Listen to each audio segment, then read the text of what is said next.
If we've got build muscle, flexibility is a good one. If we've got build muscle, can we also say lose body fat, get a strong AF? Excellent.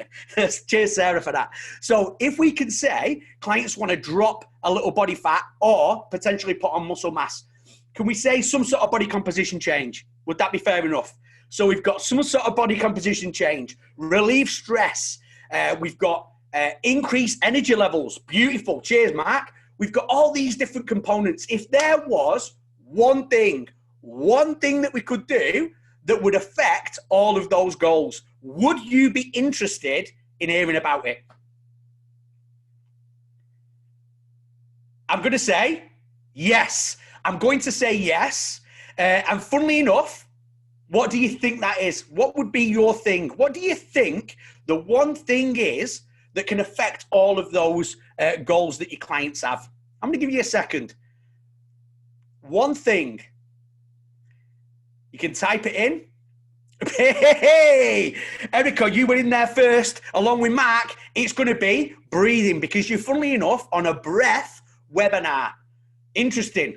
So whenever we talk about breathing, we've changed things up a little bit. I've changed things up a little bit just because in the current climate, I think that we need to look at more, as opposed, we are going to cover simulated high altitude training a little later on. But in the current climate, when we're sort of looking at reducing stress levels, people are a little stressed out. So reducing stress levels, increasing energy levels, making our clients feel better. Breath is going to be the number one thing that we look at. We do it 20,000 times a day. So if there's something that you're doing right now that we can maximize, then why not look at that sort of avenue? Okay. So first things first, whenever we talk about breathing, number one thing we've got to look at first is nasal breathing. Nasal breathing for the win. Okay. So as far as nasal breathing goes, we're going to do a little recap of nasal breathing. If you've done our DTS level 1 or you've been on any of the seminars that we do, we cover nasal breathing in quite a lot of detail. I'm going to let you lot in on a little secret, but don't tell anybody, right? I have the ability to turn your camera on. I have the ability to turn your camera on because I can go into the list of people that are on and then just click share camera. So if you are watching this naked or in your pajamas or your hair looks like a grenade's been tied in it, bang, and it's gone off. Whatever you're sort of doing right now, I could just click that and we can share it. It may happen a little further on in the presentation as I'm asking you to get a little involved. So just bear that in mind. Bear that in mind, a little sneaky one for you. All right. So breathing recap. When we do our breathing recap on nasal breathing, we've got to do the actions that go with it. So first things first, Amber's like, yeah, don't do that, Ben. Yeah, Amber, you've just literally just put your hand up for me to click your camera. Okay, so first things first, nasal breathing makes you stronger. The reason that nasal breathing makes you stronger is because it gets your diaphragm in the game. When you breathe through your nose, it's a smaller sort of orifice than your mouth. So it adds a little restriction to when you breathe in. So you breathe in, restricted, your diaphragm has to get in the game a little more. Diaphragm's responsible for about 75% of the air that comes into the lungs, so it's the primary breathing muscle. As your diaphragm goes from that dome shape to a flattened out shape, it increases intra-abdominal pressure. When you increase intra-abdominal pressure, it increases stability, making you stronger. Proximal stability gives you distal mobility. You can't fire a cannon from a canoe. So we want to make sure that our clients are nasal breathing. It'll help them to be stronger. It's also a very robust support mechanism for the low back. Fantastic. So we want to make sure the diaphragm's in the game, creates intra-abdominal pressure, makes you stronger. So everybody, right now, wherever you are, nasal breathing makes you stronger. Do it. I'm going to click the button. Nasal breathing makes you stronger. Okay, I'll let you off. Well done. All right. Next thing, nasal breathing gives you more energy. The reason that nasal breathing gives you more energy is because it optimizes CO2 levels. So when we look at hemoglobin in the blood, hemoglobin transports oxygen around the body. This is hemoglobin. Are we good with that? This is hemoglobin. This is oxygen. Boom. Hemoglobin carries oxygen around the body. But we need CO2 in order for the hemoglobin to release the oxygen. If it releases the oxygen, we can absorb it into the body, into the working cells, and our energy levels go up. If our CO2 levels are suboptimal, the hemoglobin keeps hold of the oxygen and we can't absorb it and utilize it in our aerobic energy system. So we want to make sure that our CO2 levels are optimal. Now, when you breathe through your mouth, you can breathe a ton of CO2 out. When you breathe through your nose, you can't breathe as much CO2 out because it's a smaller hole. Are we good with that? So if I'm breathing through my mouth, CO2 levels are optimal, hemoglobin's going to release the oxygen, CO2 levels drop. If I breathe through my nose, CO2 levels remain optimal, hemoglobin releases the oxygen, and we can absorb it. Fantastic. So breathing through your nose gives you more energy. So first thing, let's go. Breathing through your nose makes you stronger. Come on. Come on. Everybody's got to do it. Breathing through your nose makes you stronger. It gives you more energy. Fantastic. Excellent job. I'm watching you. Next thing that breathing through your nose does, and in this current climate, it is crucial. So it helps to fight off infection. Are we good with that? So breathing through your nose helps to fight off infection. It boosts your immune system. The reason for that is inside the nose, in the mucous membrane, we produce nitric oxide. Nitric oxide kills bacteria when you sort of breathe in. So if we're breathing through the nose, nitric oxide can kill the bacteria as it comes in. If you're breathing through your mouth, no bueno, it doesn't kill the bacteria and we just breathe it down into the lungs. So breathing through your nose helps you to fight off infection. Recap, breathing through your nose makes you stronger, gives you more energy, helps you to fight off infection. In the current climate, very important. Next thing, breathing through your nose helps with posture. So everybody's got to do this now. I'll take this glove off because my hand's getting super sweaty. That's brutal. Okay. So breathing through your nose helps to improve your posture. Everybody's going to do this now. So take a second and breathe in. Breathe in through your nose. Where does your tongue sit? Tongue sits in the roof of the mouth. Are we all good with that? When the tongue sits against the roof of the mouth, it maximizes the airway. Your airway should be about the size of your thumb. Are we all good with that? About the size of the thumb. Now breathe through your mouth. Where did your tongue go? It falls down into the base of the mouth. So when that happens, your airway will go from about the size of your thumb to about the size of a cocktail stick. Crazy. So what happens is, the only way to get around it, boom, people shoot their head forward to open the airway a little bit. So now, when you look at training people for posture, all the work that you guys do is excellent stuff. However, if we're not addressing whether the client's nasal or mouth breathing, then we're missing a fundamental component, okay? Excellent. Next thing, let's have a little look. It improves dental health. So breathing through your nose. When you breathe through your nose, where does your tongue sit? Where does it sit? Put it in the chat. Put it in the chat. Kev, I'm going to share your screen because Kev's daughter's painting his nails. The roof. I like it. The roof. Beautiful. So the tongue sits against the roof of the mouth. For its size, the tongue is one of the strongest muscles in the body. So between the ages of about 8 and 12, your hard palate forms around your tongue. So if you breathe through your nose in those ages, you can affect it a little when you get into adulthood, but primarily between the ages of about 8 to 12.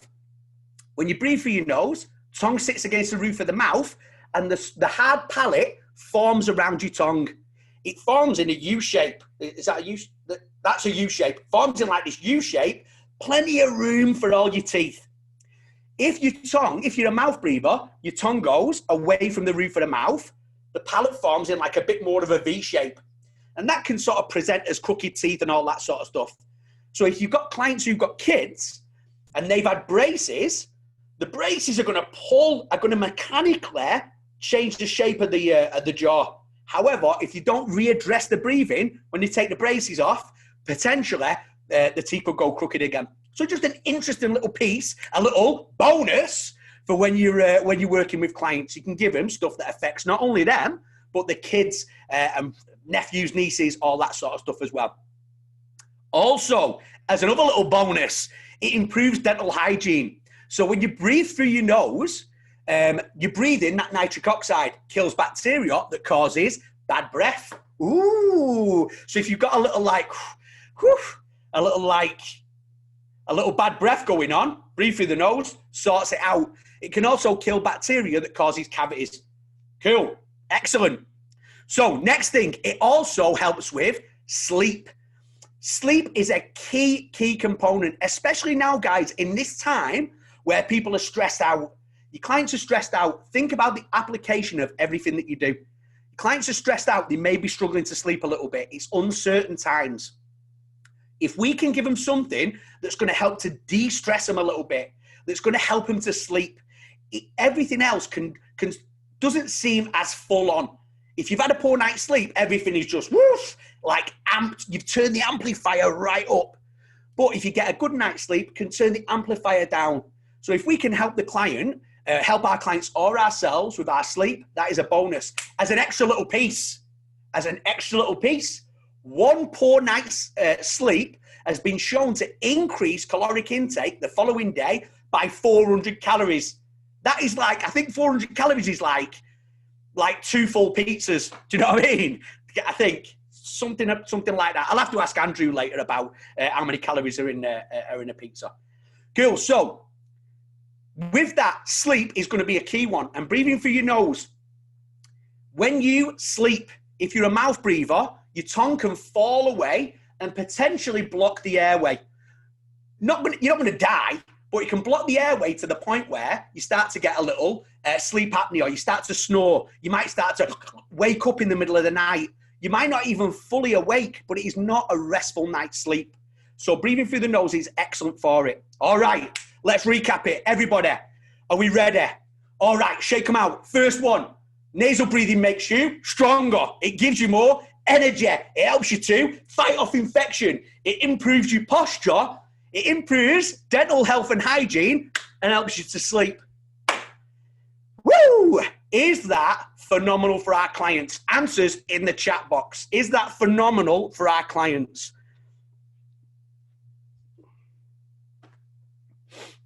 Absolutely. Yes, definitely. A+. Oh, I like it. Totes. And there's some stuff that I can't read out, but you know what I mean? I like it. Everybody seems enthused, and I like that. Okay. If you are interested in breathing, guys, we've done a phenomenal breath series on our podcasts. If you go to, we have it on iTunes, we have it on, what's the other one? Spotify. If you go there, the name of the podcast is Super Imaginative and very complex. It is the DTS Fitness Education Podcast. Crazy, like super imaginative. So if you go there, we had Patrick McKeown on, the author of The Oxygen Advantage. We had Rob Wilson on there from The Art of Breath. He was phenomenal, talking about breathing and anxiety and all that sort of stuff. We had an oromyofascial re-educator on there, and her husband, Jen and Thane Blunston. Her husband is a dentist, and some of the stuff that they were talking about was super cool. So as a resource, get on it like a Shakespeare sonnet and listen to the podcast. Interesting stuff. Now, as a little extra bonus, because you know how I roll, but you have to answer me. I'm going to need at least 10. Ready? Would you like a little bonus? I need at least 10.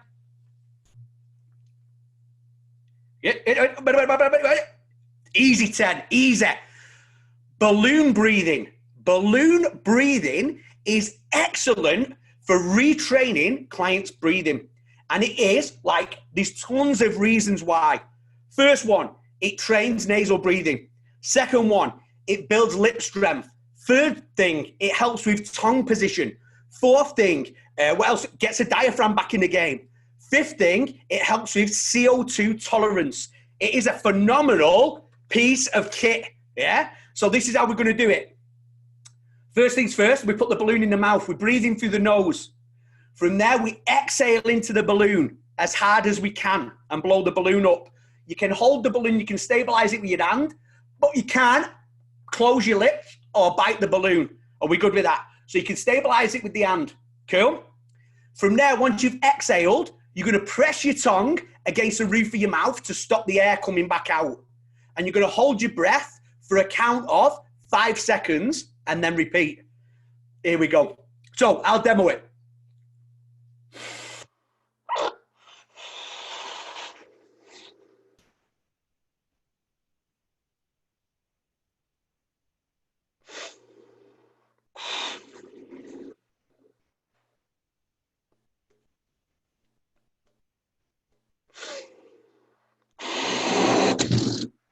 And that's it. Easy peasy. So it helps a client to retrain everything about breathing. It's a phenomenal piece of kit, and balloons are relatively inexpensive. Okay, so I suggest that you drop that in with your client's training. So training nasal breathing. We've looked at balloon breathing, but a lot of the time it's just a conscious effort.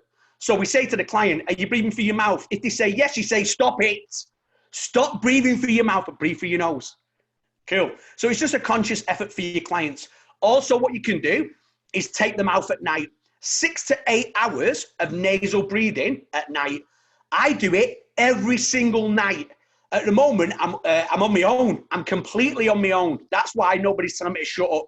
So I'm completely on my own, but I still take my mouth every night. That's how it looks. I fully take mine. I've got a little funny story that I'll tell you about that in a bit. It is not suitable for everyone. It is not suitable for everyone. If you've got a client who has severe sleep apnea, you've got a client who is prone to anxiety attacks, panic attacks, anything like that, it is not suitable for the client. If you want to look at the protocols, the suggested protocols, read the book, The Oxygen Advantage by Patrick McKeown. I'll put a little thing up in a second, but Andrew will copy and paste the book and the author into the chat. So remember, it's not suitable for everybody. We use Micropore or paper tape.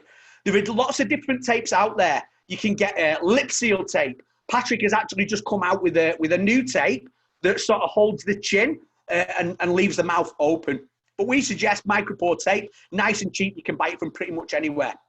Vertically tape in the direction from the nose to the chin. What that does is it leaves the mouth open in case you need to get a little extra air in while you're asleep. If you were cleared, so if you're good to go, you feel, oh yeah, this is a technique that I can work with. Start with 10 minutes while you're awake. Do not just take your mouth, go to sleep, right? It's going to cause you an issue. So start with 10 minutes whilst you're awake, and then build that up to an hour comfortably. Once you've built that up to an hour comfortably, you should be pretty much good to go for the entire night. And if you want any more information, or we suggest that you read this book anyway, it's a fantastic resource for clients and for yourselves, The Oxygen Advantage by Patrick McKeown. Now, we suggest you use Micropore or paper tape. When Kev first started doing this, he flaming taped his mouth with Kinesio tape. And then he woke up in the middle of the night and he sneezed and nearly blew his eyeballs out of his eye sockets. I find that quite funny. I wish somebody had recorded that or I'd been there to see it. Probably would have been a bit weird because he was asleep in his bed at night. So it's probably a little weird, but I would have liked to have seen that. It was funny. Okay, so training nasal breathing, conscious effort. We can do mouth taping and we can also do balloon breathing. I think is a phenomenal one as well. All right. Woo! We've just covered, or we've just recapped nasal breathing.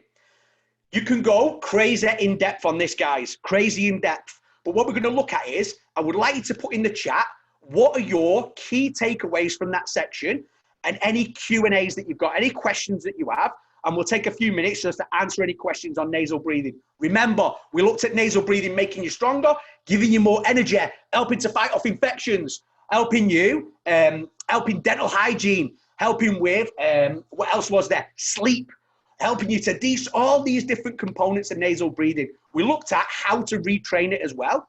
So take a second and we'll see. Love the podcast link. Thank you, Gino. Thank you. The podcasts are great. I think there's a ton of information on there. Tape in the mouth, phenomenal. My wife, like through fighting, like my nose is smashed to pieces inside. So I snore, I rattle like a toilet door in a storm. So my wife wants to stab me every night that we sleep together. So I started taping my mouth, no snoring, cleared it right up. And I wake up in the morning, I'm like, woo! I am like ready to go. I'm like switched on and good to go. Rohit, can't tape if you have a beard though. What you can do is you can get the tape that sort of goes underneath your chin, yeah?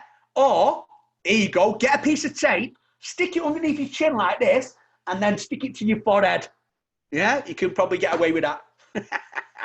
Balloon training is brilliant, fantastic, excellent. Beautiful. I have a beard and it works for me. Cheers, Josh. Rohit's like, makes sense. Just stick it to your forehead. Fantastic. All right. So let me just make sure we've got no questions.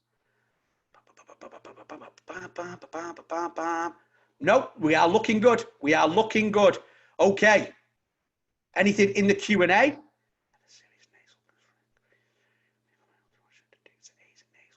Okay. So Erica has said she's got a nasal correction surgery, can't breathe through her nose properly. What should I do to aid in nasal breathing? Just be very conscious of nasal breathing. It tends to be a conscious thing. When people think they can't get enough air in, when you walk round through the day, you're between 96 and 99% oxygenated. What might be causing it, Erica, if you feel like you can't get enough air in, is that you might be sensitive to carbon dioxide. So as soon as your carbon dioxide level starts to go up a little bit, boom, you start feeling like you need to get more air in, whereas really, you're just hypersensitive to carbon dioxide. What can tend to happen, I've got a severely deviated septum. So this nostril's solid, this nostril's got nothing in it, and that, like, my nose underneath is smashed, like, it's like a crunchy bar inside. But what can stop you breathing in is just because you haven't been inhaling and exhaling through the nose. Your body will adapt if you just start to do it as a conscious effort. You tend to get a lot of inflammation inside the nasal cavity. So it could be inflammation that's stopping that as well. If you have reconstructive surgery, then potentially it might be a little bit of a struggle because you're a bit of an outlier, Erica. So I hope that helps. Give it a little try with the nasal breathing and sort of take it from there. Cool. Excellent. Okay. Fantastic. Let's move on. Are you excited? Are you excited to move on? Are you excited to move into the next piece? Put it in the chat. Are you excited to move into the next piece? Yeah. Brilliant. I've got to jazz it up. Okay. So next thing we're going to look at is simulated high altitude training. That's what the webinar was about, but it's important that we look at nasal breathing first. Nasal breathing is the fundamental component of everything else that you do. So nasal breathing is key. And I am going to give you a little bonus. I'm going to give you a little bonus at the end of this. So stay tuned. Okay. So simulated high altitude training. When you look at high altitude training, lots of people do it, fighters especially, because they want to acclimatize to the drop in oxygenation or the drop in oxygen level when they may be fighting at a different elevation or a different height away from sea level. High altitude training, when you train high altitude, what happens is your body will increase red blood cell count. So potentially, when you come back down to sea level or back to your normal sort of elevation, you have more red blood cells. What that's going to do is increase your VO2 max because it increases your ability to transport oxygen around the body. The hemoglobin, yeah, if you've got more hemoglobin, you can transport more oxygen around the body. So that is the thought process behind altitude training. However, it is expensive. It's a time commitment. It could be that you've got to get flights somewhere to an elevation that's going to stimulate your body. And when you come back down to sea level again, or back down to your normal elevation, research has shown that in about 2 weeks, your red blood cell count is back to where it was before you did any altitude training. So it could be expensive, time consuming, and the results are like drop off a little bit. Is there a way that we can do this or get very similar benefits, but far cheaper and not as much of a time constraint? We can do it every day. The answer is yes. It is simulated high altitude training. So when we look at simulated high altitude training, we're still going to get that increase in red blood cell count. So the way that works, first off, we get what's called splenic contraction. Now, the spleen is an organ inside the body, sits on the left-hand side above the stomach and just inside the rib cage. It is part of the lymphatic system and it is a reservoir. It balances fluid inside the body. One of those fluids being blood. So it is a reservoir for red blood cells. If you think your normal blood is like soup, right? Your normal blood is like soup. The blood inside your spleen is like stew. So like a casserole. It's thick. You know what I mean? There's a lot of red blood cells in there. People say, oh, it's hemocrat dense. Just means there's more red blood cells there. So it's thicker, more red blood cells. Now, SpO2 is your oxygenation levels inside your blood. So when your SpO2 level or your oxygenation levels inside your blood drop, your brain sees it and it says to the spleen, whoa, we've not got enough oxygen. So we need to send out more red blood cells in order to give us the ability to transport more oxygen around the body. So when the oxygenation levels in your bloodstream drop, your brain says, whoa, tells the spleen to contract and push out that stew, those red blood cells into your system. That will elevate your red blood cell count and increase your VO2 max. Beautiful. So here's a little research for you. 5 max breath holds was shown to decrease your spleen size by 20%. So boom, your spleen's contracted, pushed out all those red blood cells and depleted its size by 20%. It increased your red blood cell count by 6.4%. Ooh, interesting stuff. But what does that actually mean? So it was shown to increase the people in the study, it was shown to increase their VO2 max by up to 10%. That is crazy. That's just through doing breath holds, and depleting the oxygenation levels in your blood. You got that increase in your red blood cell count. Fantastic. And it can blast your VO2 max up by 10% just by holding your breath. Easy peasy. The next thing that happens, another benefit of simulated high altitude training, is erythropoietin release or EPO release. So what is EPO? EPO is the stuff that the guys who do the cycling, the guys who were doing the cycling, Lance Armstrong, all those guys are doping with it, or they were, allegedly. My apologies. Don't anybody go crazy. Allegedly. EPO is what they were using to dope. What EPO does, it's a hormone produced in the kidneys, and it stimulates red bone marrow to maturate and produce more red blood cells. So those red blood cells would then get pushed out into our system and increase VO2 max again. So the first way that simulated high altitude training increases VO2 max is through that splenic contraction. Second way is through that EPO release, which stimulates red bone marrow and pushes out more red blood cells. Both ways, they still increase red blood cell count, which increases your ability for the hemoglobin to transport oxygen around the body. VO2 max, whoop, whoop, goes up. Are we good with that? Excellent. So now, how do we train simulated high altitude training? First things first, we want to make sure that our client's BOLT score, your BOLT score or the client's BOLT score, is over 20 seconds. The BOLT score is the body's oxygen level test score. It's a time in seconds. So basically, it sees how sensitive you are to carbon dioxide. So we want to make sure that our clients are above 20 seconds prior to doing any simulated high altitude training. the number one thing that we work on with our clients is nasal breathing. For me personally, the next thing is going to be CO2 tolerance. CO2 tolerance is going to will improve your client's respiration rate. So we want to make sure that we improve our client's CO2 tolerance. It's key. We do that through working our Bolt score or finding it out and then retraining. And if you're interested in that, you can look at the Oxygen Advantage by Patrick McKeown.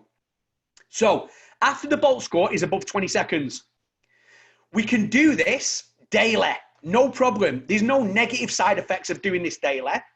For each different component, we have a different time. So as far as for splenic contraction, that is almost an instant thing. So you can do that prior to going into an event. I would give it a little time though. You know what I mean? Give it like 10 minutes so that you can just shuttle out the carbon dioxide that gets built up. So you can do your breath holds before you go into an event. Just leave a little time so you can dump carbon dioxide and play around with it a little bit. Yeah, there's nothing hard and fast. Make sure it's how you respond to it. Application, application, application. So to maximize splenic contraction, you can do it before an event. But as far as EPO, the effects of EPO working on the red bone marrow, they maximize about 3 hours after your final breath hold. So if you're doing breath holds in the morning, about 3 hours later, you're going to find that that's when your EPO effects will peak. About 2 hours after that, they drop back down to normal again. So I would say 2 hours after your final breath hold. So that's an hour before they peak and then an hour after. So you've got like 2 hours after your final breath hold, 4 hours after your final breath hold. That's like a 2 hour window where you can maximize the effects of EPO. So 2 to 4 hours prior and right before. So you can maximize EPO and splenic contraction. Excellent. Just so we're on the same page. We can use a pulse oximeter. Pulse oximeter looks like this, goes on your finger like this. And what it does is it's going to tell you your SpO2 level. And then you can work out, you can see how much your oxygenation levels have dropped. So first thing you're going to do is you breathe in and out through your nose. And then you're going to pinch your nose and hold your breath on the exhale. And it's just normal breath, not a maximal exhale. Just normal inhale and exhale. Pinch your nose, hold your breath. From there, you're going to begin to walk. So you're walking with your breath held. When you feel that medium hunger for air, you can increase the pace to either a fast walk or a jog. From there, you continue jogging until you feel a strong hunger for air. Then you let go of your nose and you breathe in. That's a key piece. Breathe in first. So you walk for a few paces. And then from there, you stop and normalize your breathing for 6 breaths. So you just want to make sure you get everything back under control. And then you do normal nasal breathing for about 8 to 12 breaths and repeat 8 to 10 times. So I'm going to do it. Let's see. I've tried this, right? So this could either go great or it could go sideways. All right. So are you excited to watch me do it? Put it in the chat. Are you excited? Do you want me to do it or do you not want me to do it? I mean, it's up to you. I don't need to do it, but if you want me to do it, I can do it. I was like, yeah, do it, pass out. Okay. So first things first, I get my SpO2. Now I've got no video up, so I can't see myself. So I don't know if I start showing this to the camera, I don't know if you guys can see it. So I'll read my SpO2 level out. So my SpO2, my oxygenation level is at 95% right now. That's a little low for me. I'll be honest. I must be a little stressed. So 95%. So I'm going to do it. Let's see how it goes. So first, 96%. So first things first, I take a few breaths in and out through the nose. Then from there,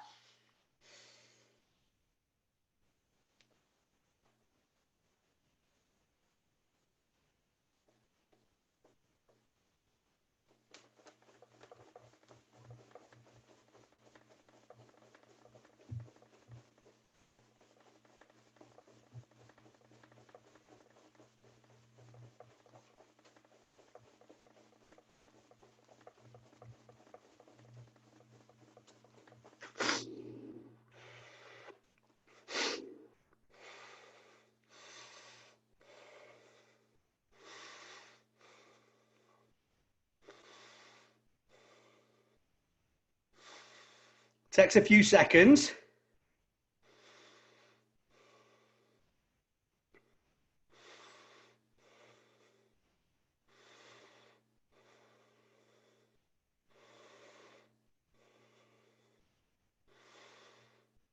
Oh, and it's dropping. It's, don't know if you can see it, 66%.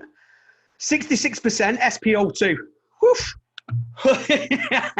I know that was super interesting to watch, but I did almost pass out then. And I don't know if I've got snot coming out of my nose because I just held my nose and that. So 66%, what does that actually mean? Anything below around 90% oxygenation is going to get you a result. But 66%, if we look here, let's have a look at this chart. That would put me around sort of 13,000 feet above sea level. That's the equivalent of what I've just done there. So I'll get a splenic contraction. If I do that and I repeat it, I'll get my splenic contraction. And then in 3 hours' time, I'll get an EPO release. So I'll be like, whoa, in 3 hours. Yeah, I'll be ready and good to go. So that is a little demonstration of how I would do simulated high altitude training without passing out. Beautiful. All right, guys, we've come to sort of the end of the presentation now.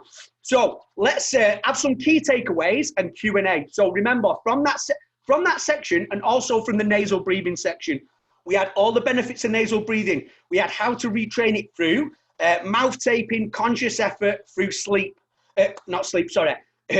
through balloon breathing. We then had simulated high altitude training, the benefits of it, splenic contraction and EPO release, and then also how we train it as well, the protocols for it. So any questions that you have, you can pop them into the Q&A and we'll have a little look. Oh, interesting one. I have a client without a spleen. You can actually live without a spleen. I have a client without a spleen. Is this a no-go or will the EPO still produce results? Yeah, I mean, I'm going to be honest with you. It's not, I've never experienced that before. But yeah, you would still get the EPO release because that's from the kidneys. It's not from the spleen. But I'd be a little careful. You know what I mean? Because if they don't have the ability, that person won't have the ability to increase red blood cell count through that instant sort of piece of the splenic contraction. So just be a little aware of that. Brilliant. Key takeaway there, splenic contraction. Oh, where do you get a pulse oximeter from? So what you can do is, for the pulse oximeter, I just got mine off Amazon, and they're only like, I think they were $35, something like that. So it's not a huge piece. It's not going to cost you a fortune to sort of utilize. Oh, okay. Casey, if you're working on nasal breathing and doing something like biking or running, and you reach a point where the intensity is too much for you to keep nasal breathing, do you suggest continuing to put? No, what I'd do is, at that point, you know that you've stepped over your aerobic threshold. So all you've done is, you've just gone from it being more of an aerobic activity to being more of a little anaerobic activity. No problem. Doesn't make you a bad person, Casey. Do you know what I mean? The mouth is there. If we need to, then we can always breathe through the mouth. Yeah, we suggest being focused on nasal breathing, but here's a little bonus for you. If you are team training and you're doing a recovery session, or it might be a post-exercise, whatever you want to do, and it's all recovery, get the people in the class to take the mouth, because as soon as it goes, you go above your aerobic threshold and into your anaerobic system. Boom, you can't breathe through the nose anymore, so you have to take the tape off. If you do that with everybody in the team, basically what you've done is individualized recovery to every single person on the team. So you've not just blanketed it, you've just made it personal to those people. Cool? What if you breathe through the nose and out the mouth? If you breathe at that Marco van Basten, if you breathe out of the mouth, mate, your CO2 level drops. So what we would want to do is inhale and exhale through the nose, if possible, yeah? So inhale and exhale through the nose to optimize CO2 level. There are some times where, and don't get me wrong, like, you can breathe out through your mouth. You know what I mean? It's like, I'm not saying don't ever do it. You won't be able to talk. Do you know what I mean? But for most of the time, activities of daily living, moving around, all that sort of stuff, breathing through the nose should be the number one priority. Cool? I always breathe through my nose, but when I breathe faster, aka an exercise, there's no way I can do that. I think of because I have Voldemort nose slits. Brilliant. Yeah, when you exercise, I'm not going to say who said that got Voldemort nose slits. But when you exercise, you will need to breathe through your mouth at some point. Can high altitude training affect iron absorption? Do you know what, Gino? I'm going to say for that, I am not 100%, brother. I'm not 100%, so I'm not going to say yes or no to that. Are we? Is that cool? I can find out and get back to you, no problem at all. So if you want to drop me an email, I'll find the information out and I will get back to you, my friend. Mark, do you have to pinch your nose? It just stops the air going in.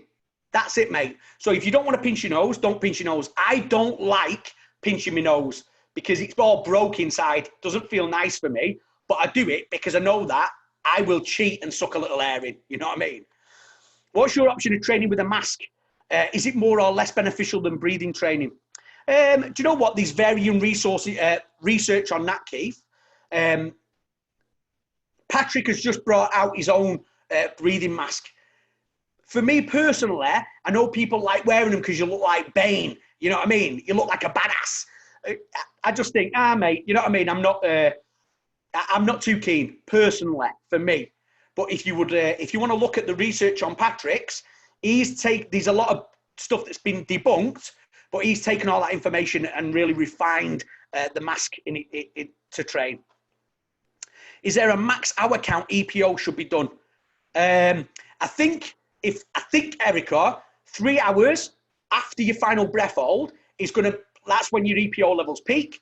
5 hours after your final breath hold, so they peak at 3. 2 hours after, at 5 hours, that's when they're returning back to normal. Give or take. There's nothing hard and fast, but around that sort of neck of the woods. Cool. Okay. Altitude benefit. I think I've answered that. When you try and teach clients to engage their core, some of them struggle to continue breathing. How do I help them breathe well through the engagement? Okay, Rohit. So the first thing, let's do this all together. Everybody stand up. Everybody stand up. We're going to do this together. So when you're trying to get your clients to engage your core, first thing you do is take a breath. You make sure it's a diaphragmatic breath. So they breathe in. So they fill this cylinder. Second thing is they brace on top, like someone's going to punch them in the stomach. When I say brace, it's not a brace. It's not a flex. I don't know if you can see that. I don't know if you can see it. It's not a flex. So you don't want to flex on the broke boys. You know what I mean? It's just a brace. Then from there, you should be able to breathe behind it. Excellent. Are we cool with that? And I'm going to give you a little extra resource for that, Rohit, as well. I'm going to give you a little extra resource for that. Yeah, triple B, 3B, breathe behind the breath. Or brace, breathe behind the breath. What if I do breath holds all day? Is that too much? Jared, it is if you're just consistently holding your breath for the entire day, because then you could potentially die. You know what I mean? But if you're doing breath holds all day, mate, I mean, I don't see that as a huge issue. Yeah, I don't see that as a huge issue. Okay, guys. So if you would like to reach out to me at any point, reach out, ben@dtsfitnesseducation.com. Now, here's the final piece. Would you like a little bonus? Bonus, yes, bonus. I've got hand raises and all sorts of stuff. Okay. As a company, we want to make sure that you are successful. So what we're going to do is I'm going to give you access to our Breath Principles online support module. If you go to dtsoffers.com/Ben, you will be asked to fill out a web sheet, and then you will get access to our Breathing Principles online support. In there, you've got breath assessments. You've got a little diaphragm strip, which is really cool. Yeah, seated and lying pieces. You've got the balloon breathing, the video of how to do it. You've got the breathing, bracing, and breathe behind the brace. So you've got the video, Row It, to how to retrain that triple B. You've got breath retraining sequences, how to get the diaphragm back in the game. You've got breath retraining sequences for bringing down your client's stress levels, to helping them, so how to help them sleep and sort of de-stress a little bit, which is important in the current climate. Guys, we want to make sure that you are successful in what it is that you do. Are we all good? Are there any other questions? I'm just going to check this Q&A. Is this a good practice before bedtime? Mark, I'm going to say the practice before bedtime, I would say, would not be simulated high altitude training, my mate. What I would do is I would do the breath retraining sequences that are in the online module, and that's free of charge. We can't do it any cheaper. We can't. I mean, we suppose we could send $5 to everybody. Do you know what I mean? But we can't do it. We can't do it any cheaper than free. So you've got all the breath retraining sequences in there, and that will bring your client from that sympathetic into a parasympathetic response, which will be excellent before they go to sleep, my friend, which will be excellent. All right, guys. Thank you very much for your time. Really appreciate you coming on. Stay tuned for next week because we're going to have some good stuff coming up. And we just want to be here to support you. So if you need anything else, if you need any help with anything, please feel free to reach out. Yeah, this is not a come and do courses with us. This is a longevity and pain-free living for everyone. Are we all cool with that? I know you're going through a rough time, so if you need anything, please reach out. Cool? Okay. I'm going to be signing off, guys. Thank you very much for coming, and I will speak to you soon.